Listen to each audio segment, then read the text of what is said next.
বন্ধুরা, আপনি কি জানেন মঙ্গল গ্রহে কি সত্যিই জীবনের সম্ভাবনা আছে?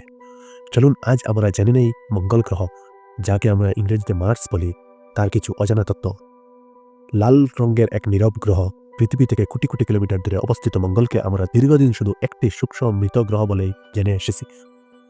কিন্তু বিজ্ঞান ধীরে ধীরে বলছে হয়তো গল্পটা এতটা সহজ নয়। একসময় মঙ্গলে ছিল পানি, নদীর মতো প্রবাহ, হৃদয়ের চিহ্ন।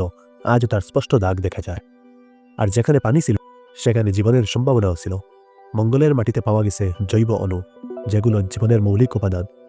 এমনকি বরফের নিচে এখনও লুকিয়ে থাকতে পারে তরল পানি, যেখানে অণুজীবের মতো ক্ষুদ্র প্রাণ নীরবে টিকে থাকতে পারে। তবে সমস্যাও আছে। মঙ্গলের বায়ুমণ্ডল অত্যন্ত পাতলা, তাপমাত্রা ভয়ঙ্করভাবে ঠান্ডা, আর সূর্যের ক্ষতিকর রশ্মি সরাসরি এসে পড়ে। এই পরিবেশে মানুষের বাঁচা কঠিন, কিন্তু ক্ষুদ্র জীবের জন্য তা অসম্ভব নয়।